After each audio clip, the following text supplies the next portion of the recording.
Provincetown is a way of life. People come here, and once they're really connected, it's an interconnection among all. Whether somebody is an established artist or writer or whether they're just beginning, it's a nurturing and welcoming community.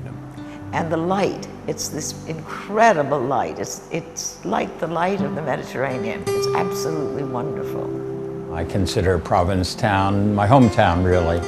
Though I didn't come here until I was 19, I kind of feel like I was adopted by the town and grew up here. I think it's such a unique community because of the layers that this town has. It's a very interesting community. People know that this is a place where this rich history lives and is still evolving. I think that the artists who are committed to staying here and making it work can do it.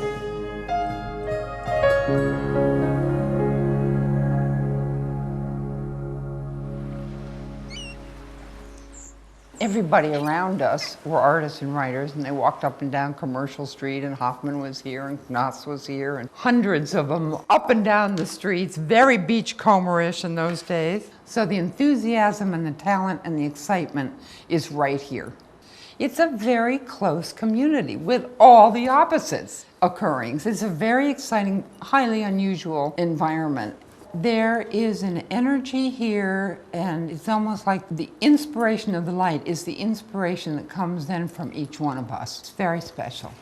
In 1918, the Art Association purchased this building. Originally, this building was an 1820s captain's house. They were a museum before they even knew it because they were showing art, they were collecting art, they needed a place to actually house and exhibit the art. Can't imagine another place where you would want to come to take a class and study with artists in Provincetown, because it's not only got the history, but the geography and the landscape are still like no other place.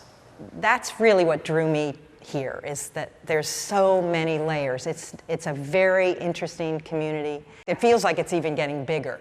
I know with our membership here at the Provincetown Art Association and Museum, we started really seeing a big shift since we've had this new building available, and our membership has jumped about 300 or 400 in the last few months, and most of those are artists. So we're definitely seeing a trend of more artists know that this is a great place to start or to continue, painting or sculpting or whatever they're doing. It's that community of peers. I mean, we create that here at the Work Center, but it's also the town itself. It tells anybody who has an artistic stripe to come and to be part of that community. You can run into any sort of artist, writer, and they're going to welcome you and have you happy to be here. It really is about supporting artists, and you can run into anybody on the street and start talking about your art or their art, and they find that to be very supportive. People feel like they're being treated like artists here. The Work Center was created almost 40 years ago, and we provide residencies for emerging artists and writers from around the world. Each year, 1,500 people apply, and we offer them a fellowship in which they're provided with an apartment. Visual artists are also given studios.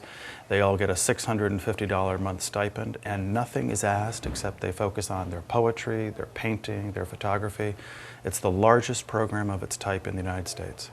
I think if it weren't for the Fine Arts Work Center, there wouldn't be a hell of a lot of young artists in Provincetown today. I came to Provincetown in 1952 at age 19. I believe that history is very important, and that the long history of Provincetown as an art community continues to carry it so that artists are attracted here, and it's been very much a community for all those years.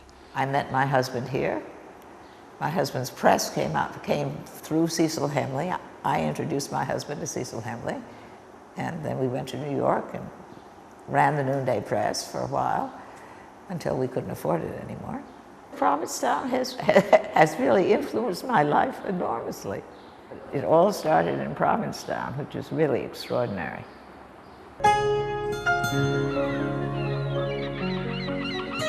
I'm Berta Walker.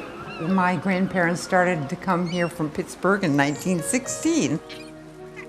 My name is Selena Treef. I came to Provincetown in the 1950s when I was a student studying with Hans Hofmann. I'm Nancy Webb, and I'm a sculptor, and I first came to Provincetown in 1946, and I've been showing in Provincetown since 1947. My name is Chris McCarthy. I'm the Executive Director of the Provincetown Art Association and Museum and was hired to oversee the expansion and renovation of the building. I'm Bob Henry. I'm an artist. I'm very active in the art scene out here on the Outer Cape. I'm Mike Wright. I'm a sculptor who works with found painted wood. I actually came here when I was a child. My parents drove us through here, and I thought, this place is so unique and so interesting. I'm going to come back here when I'm older. My name is Hunter Ohanian, and I'm the Executive Director of the Fine Arts Work Center in Provincetown. There is a tremendous welcoming environment here in Provincetown. For more than 100 years, Provincetown has welcomed all sorts of artists and writers here, and it continues to do that today.